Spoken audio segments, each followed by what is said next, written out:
Good morning. आज का अपना टॉपिक है आवश्यकता विहीनता संबंधी परिभाषाएं, यानी कि वांटलेसनेस डेफिनेशन। ये जो डेफिनेशन है, इससे पहले अपन ने प्रोफेसर रॉबिन्स की दुर्लभता संबंधी परिभाषा का अध्ययन किया था। यह परिभाषा और रॉबिन्स की परिभाषा दोनों एक दूसरे के पूरी तरह से ऑपोजिट है, क्योंकि जहाँ प्रोफेसर रॉबिन्स की परिभाषा भौतिक संपन्नता की तरफ इशारा करती है, वही यह वाली परिभाषा मतलब आवश्यकता विहीनता संबंधी परिभाषा भौतिक साधनों को अवॉइड करने के लिए कहती है। तो अब देखते हैं इस परिभाषा में क्या था। इस परिभाषा को प्रतिपादित करने वाले थे इंडियन प्रोफेसर जे के मेहता।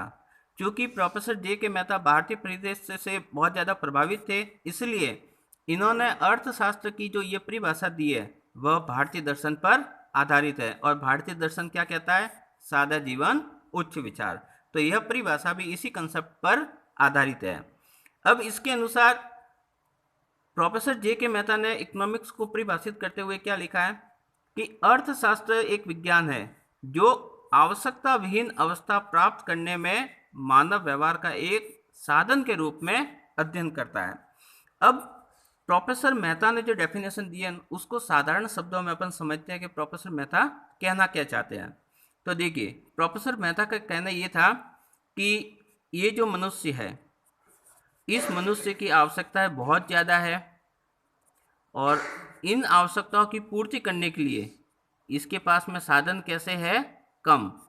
अब जाहिर सी बात है, जब मनुष्य की आवश्यकताएं ज़्यादा है और साधन कम है तो इन दोनों के बीच में क्या हो रहा है? असंतुलन। इस असंतुलन की वजह से क्या होता है? ये मनुष्य दुखी है। तो प्रोफेसर मेहता के अनुसार दुख का कारण क्या है? दुख का कारण है ये असंतुलन। अब ये इंसान सुखी होना चाहता है तो क्या करना पड़ेगा? इस असंतुलन को समाप्त करना है और हमारी जो आवश्यकता है उसके और हमारे जो साधन है उनके बीच में क्या होना चाहिए? संतुलन। तो मनुष्य के सुख का कारण क्या हो सकता है?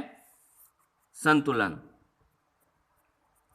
असंतुलन मनुष्य के दुख का कारण है और संतुलन किसमें? आवश्यकता और साधनों के बीच में, वो उसके सुख का कारण है।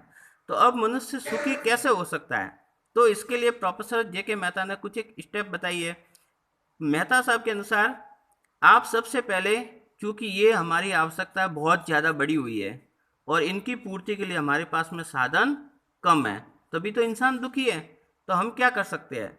तो इसमें प्रोफेसर मेहता सर ये कहते हैं कि सबसे पहले तो आप अपनी जो ये इतनी बड़ी हुई आवश्यकता है उन आवश्यकताओं को कम करते रहिए। कम कैसे करना है?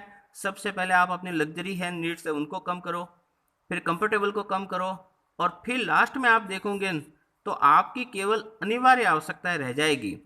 मतलब साधारण भाषा में हम ये कह सकते हैं कि प्रोफेसर मेहता ये कह रहे हैं इन परिभाषा में कि इंसान को अपनी आवश्यकताओं में क्या करनी है? कमी। इसीलिए तो इसका नाम भी क्या है? आवश्यकता विहीनता। सबसे पहले हमें अपनी आवश्यकताओं को इस क्रम में कम करना है। किस क्रम में?